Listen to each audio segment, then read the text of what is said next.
வாழ்க வையகம் வாழ்க வளமுடன் வளர்க வேதாத்திரியம். டிசம்பர் 30 நாளும் ஒரு நற்சிந்தனையில் வாழ்க்கை மலர்களில் இன்றைய சிந்தனையில் பேரறிவுங்கிற ஒரு பொருள் பற்றி சிந்தனையை நம்முடைய குருமகா நம்ம எல்லாம் தோண்டு வைக்கிறார். பேரறிவுன்னா பெரிய அறிவு. பெரியன்னா மகா, மெகா. மகானா பெரிய. அதுதான் இயங்கும் பிரபஞ்சத்தை பெண் தெய்வமாக சொல்லும்போது மகாலட்சுமி அப்படிமாங்க. அதை விட பெரிய லட்சுமி இல்லையாம். சக்தி வழிபாடுகள் அப்படி சொல்லுவாங்க. அதுபோல் இந்த பேரறிவுன்னா அதை விட பெருசு இல்லை. இப்போ பேரறிவுன்னு ஒன்று இருக்குன்னா இப்போ சிற்றறிவுன்னு ஒன்று இருக்கோ. ஏன்னா இரட்டைகள் தான் அந்த பிரபஞ்சம் முழுவதும் எல்லாமே இருக்கிறது. இந்த பேரறிவாளன் திரு அப்படி சொல்லுவாங்க. இறைநிலைங்கிறது பேரறிவு. தெய்வம் என்பது பேரறிவு. ஏன்னா அதை விட பெருசாக வேற ஒன்று இருக்குதுனாக்கா அதுதானே பெருசாக இருக்கும். இப்போ அதைத்தானே தெய்வம்னு சொல்லணும். சரி,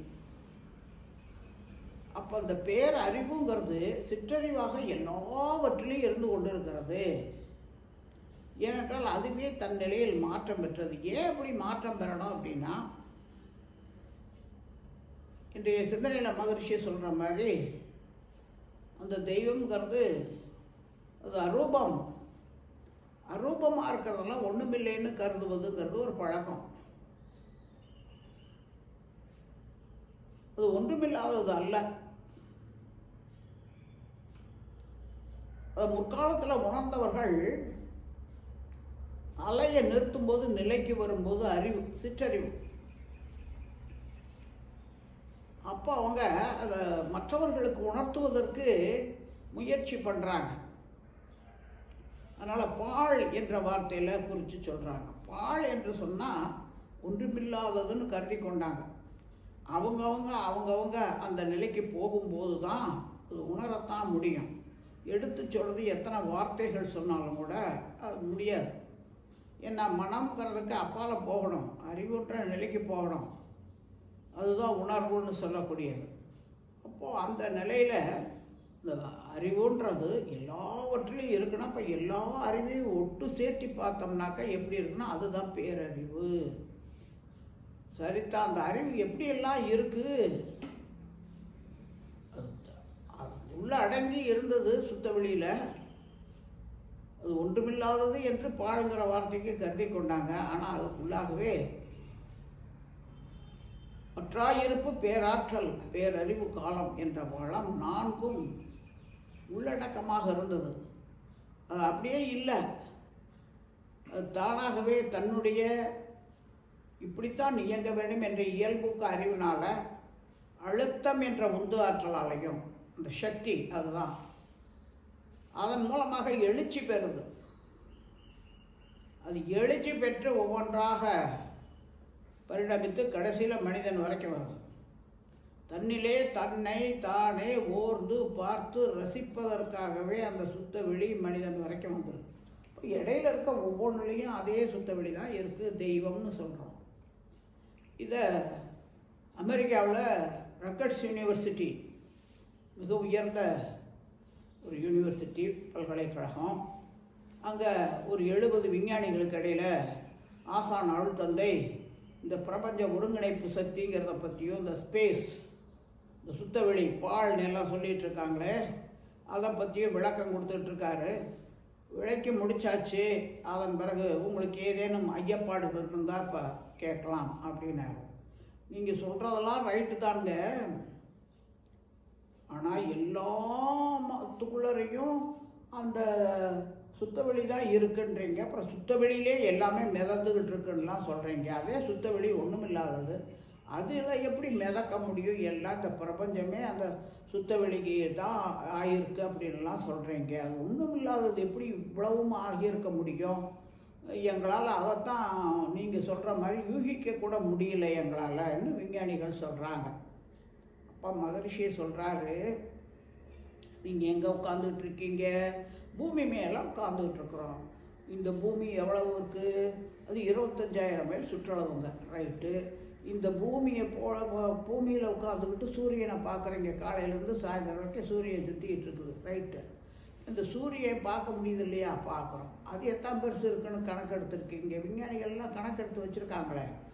அப்போது இந்த பூமியை போல் இது இவ்வளோ பெரிய உருண்டை, இது போல் 19 லட்சம் மடங்கு பெரிது அப்படின்னு கணக்கெடுத்துருக்குறோம் அப்படின்றாங்க. சரி, இப்படி எல்லாம் ஒவ்வொன்றையும் சொல்லிட்டுறாங்க. சரி, 19 லட்சம் மடங்குனா பூமியை விட பெருசு. சரி, அவ்வளோ பெரிய உருண்டை என்ன பண்ணிக்கிட்டு இருக்குதுங்க கேட்குறாரு மகர்ஷி. அவங்க சொல்கிறாங்க, ஒவ்வொரு உருண்டையும் ஒவ்வொரு கோள வடிவத்தில் இருக்கனால கோளம்னு சொல்கிறோம். அது விஞ்ஞான வார்த்தை கோளம்ங்கிறது. மெய்ஞானிகள் சொல்லும்போது அது நட்சத்திரங்கள் அப்படி சொல்லுவாங்க, சூரியன்கள், சந்திரன்கள் அப்படி சொல்லுவாங்க. இதெல்லாம் பெரிய பெரிய உருண்டைகள். சரி, அதெல்லாம் என்ன பண்ணிட்டு உருண்டுக்கிட்டு இருக்கிறதுனால உருண்டை எல்லாம் சுற்றிக்கிட்டே இருக்குதுங்க. சரி, இப்போ சுற்றுறது யார் சுற்றி விடுறாங்க? ஒருத்தர் சுற்றி விடலையே, தானாக சுற்றுது. அப்போ எப்படிங்க, எந்த இடத்துல இருந்துக்கிட்டு சுற்றுதுங்க? ஆகாய வெளியில்.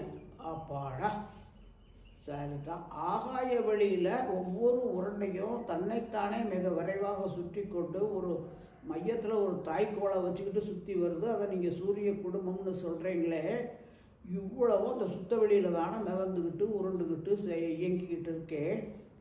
தாங்கும் பொருள் வலிதா, தங்கும் பொருள் வலிதா. ஒரு பொருளை தாங்கிக்கிட்டு இருக்குது இன்னொரு பொருள்னா, இப்போ தங்கி இருக்கக்கூடிய பொருளை விட வலிமையானதாக இருந்தால் தானே தாங்கும் பொருள் தாங்க முடியும். ஆமாங்க. அப்போ அவ்வளோ பெரிய உருண்டைகள், எண்ணிலடங்காத உருண்டைகள், எத்தனை சூரிய குடும்பம், எத்தனை கேலக்சிகள், அத்தனையும் அந்த சுத்த வெளியில் தான் மிதந்துக்கிட்டு இருக்கு, உருண்டுக்கிட்டு இருக்குங்கிறத இப்போ ஒத்துக்கிறீங்களான்னா? ஆமாங்க. ஏன்னா இதையெல்லாம் பாடமாக படிக்கிறாங்களே இல்லாமல் ஆத்மானுபவமாக உணரணும். அதைத்தான் ஐன்ஸ்டீன் சொன்னார். நான் எத்தனையோ கண்டுபிடிப்புகளை கண்டுபிடிச்சேன். ஏன்னா நியூட்டன் சொன்னார் இந்த பிரபஞ்சம் 4 பொருள்களால் ஆனதுன்னு. ஆனால் அப்படி கிடையாது.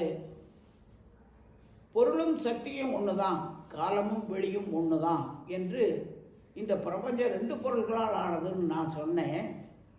ஆனாலும் இதற்கு அப்பால் ஒன்று ஏதோ ஒன்று இருக்குது. அது தெரியாமல் சும்மா கணக்கீடு பண்ணி என்ன செய்யறது, நான் கண்டுபிடிச்சதெல்லாம் வெறும் குப்பை என்று சொன்னார். இப்போ இந்த விஞ்ஞானிகள் இல்லாத சூன்யம், பாழ், ஒன்றுமில்லாதது என்றே கருதினாங்க. அந்த ஒன்றுமில்லாததாக இருக்கக்கூடியது தான் எல்லாமாக ஆகி எல்லாவற்றுக்குள்ள அந்த ஒன்றே இருக்கிறதுங்கிறத மனம்ங்கிற அலையை நிறுத்தினா அலைக்கு வரும்போதே அந்த உணர்வு நிலையை பெற முடியும். அதுதான் ஆன்மீக உணர்வுங்கிறோம்.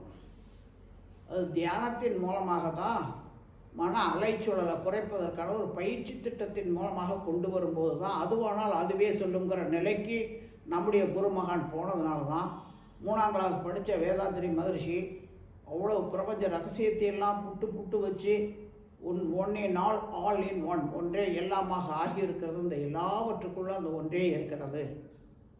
அதான் தத்துவமசி என்று விஞ்ஞானத்தையும் மெஞ்ஞானத்தையும் ஒன்றிணைத்து சொன்னார்.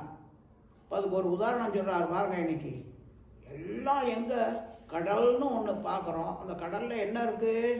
அலைகளாக தெரியுது, நம்ம கண்ணுக்கு தெரியுது அலைகள் தான். அலைகள்ங்கிறது என்ன? நீரின் அசைவு.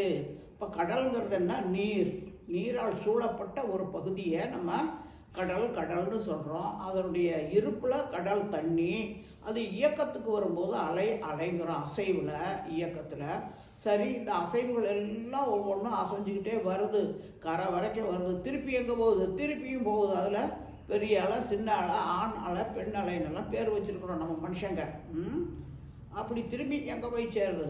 அந்த கடலுக்குள்ளாரையே தான் போய் சேருது. அப்போ அதுபோல் இந்த பிரபஞ்சம் முழுவதுமாக இருக்கக்கூடிய ஷடப்பொருள் 5 பௌதிக பிரிவுகள், அதற்குள்ளாக என்ன இருக்குது அப்படின்னம்னா அந்த 4 தரம், ஒற்றாய் இருப்பு, பேராற்றல், பேரறிவு, காலங்கிற 4 தரத்தை உள்ளடக்கமாக கொண்டது தான் ஷடப்பொருள்கள்னு சொல்கிறோம். அங்கே உணர்ச்சி வந்த பிறகு ஜீவன்னு சொல்கிறோம். ஷடம் ஜீவன், இந்த ரெண்டு தான் பிரபஞ்சம் முழுவதுமாக இருக்குது. எல்லாவற்றுக்குள்ளே அந்த 4 தரமும் உள்ளடங்கி இருக்குது. அவ்வப்போது எழுச்சி பெற்று வெளியே வருது. இயக்கம் முடிஞ்ச பிறகு அதை சைவ சித்தாந்தத்தில் அருளுதல் மறைத்தல்னு சொல்லுவாங்க. ஆக்கல், காத்தல், மறைதல் அல்லது அருளுதல். அழித்தல்னு சொல்ல மாட்டாங்க, ஏன்னா அது நெகட்டிவ். அப்போ அந்த மறைத்தல்ங்கும் போது ஒன்று மற்றொன்றாக, இப்போ ஒரு விதை இருக்குது, அது ஒரு பொருள். விதைங்கிறது ஒரு பொருள், வித்து, சீடு. மண்ணுக்குள்ளே போட்டு தண்ணியை ஊற்றி குறிப்பிட்ட காலம் ஆன உடனே அதுக்குள்ளே இருந்து ஒரு செடி வருது, மரமாயிருது. இப்போ விதை எங்கே போச்சு? விதையின் தன்மாற்றம் மரம் மாறிடுச்சு. அதைத்தான் மாற்றம் பெறுதல், அருளுதல், மறைதல். விதை மறைஞ்சு போச்சு. மறைஞ்சது என்னவாக இருக்குது? மரமாக இருக்குது. அதுதான் இந்த பிரபஞ்சம் முழுவதுமாக இத்தனை தோற்றங்களும் மாற்றங்களும் ஏற்படுவதற்கு அந்த இறைநிலை தன்னுடைய மாபெரும் அறிவு, அதுதான் பேரறிவுன்னு சொல்லக்கூடியது. இப்போ நம்ம இங்கே பார்க்குறோம், நம்ம ஒவ்வொருத்தருக்குள்ளாரையும் அறிவு இருக்குதுன்னு சொல்கிறோம். அது 6வது அறிவு, சிந்தனை ஆற்றல்னு சொல்கிறோம். இந்த இத்தனை மனிதர்களுடைய ஒட்டுமொத்த அறிவையும் சேர்த்துனோம்னா அதிகமான அறிவு தான். சரி, இந்த மனிதர்கள் மட்டுமில்லை, ஒவ்வொரு ஜீவன்லையும் மனமாக இயங்கிட்டு இருக்கிறது அதே அறிவு தான். அப்போ அந்த அறிவை சேர்த்துனோம்னா எத்தனை வகையான ஜீவராசிகள் இருக்கு, இன்னும் அறிவு அதிகமாகுது. அடடடா, இப்போ ஷடப்பொருள்களில் என்ன இருக்கோ அதனுடைய தன்மையாக இருக்கே, அதுவும் அறிவினுடைய தன்மாற்ற நிலை தானே. அப்போ அதையும் சேர்த்துனோம்னா, எல்லாம் சேர்த்துனா ஒட்டு மொத்தமாக அதுதான் பேரறிவு.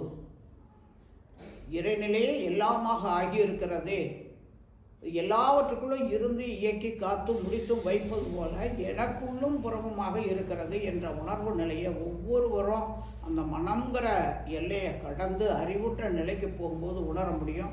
உணர்ந்ததை உணர்ந்தவாறு மற்றவர்களுக்கு உணர்த்துவதற்கும் ஒரு வழிவகையாக மனவளக்கலை யோக பயிற்சியில் மகிழ்ச்சி கொடுத்த தவமுறைகளை அமைச்சு கொடுத்துருக்காங்க. அதனால் பேரறிவுடைய ஒரு பகுதியாக நாம் இருக்கோம். இப்போ பேரறிவுடைய தன்மைகளெல்லாம் நமக்குள்ளாரே இருக்குது. அதை அவ்வப்போது நம்ம வெளிப்படுத்தி கொண்டே இருக்க வேண்டும். அப்போ அதனுடைய தன்மைகளாக இருக்கிறது என்ன? துன்பப்படுத்தாமை, துன்பம் நீக்குதல். இதுதான் அன்பும் கருணையும். அன்புங்கிறது இருப்பு, கருணை என்பது இயக்கம். அந்த இருப்பு இயக்கம் ரெண்டுமே அந்த சுத்தவெளியுடைய உள்ளார்ந்த தன்மைகள் நமக்குள்ளாகவும் இருக்கிறது. அவ்வப்போது நம்ம வெளிப்படுத்தி நம்ம மகிழ்ச்சியாக வாழணுங்கிறது தான் இன்றைய சிந்தனையில் மகிழ்ச்சி நமக்கு உணர்த்தக்கூடிய தத்துவம் என்று கூறி இந்த சிந்தனையை நிறைவு செய்வோம். வாழ்க வளமுடன்.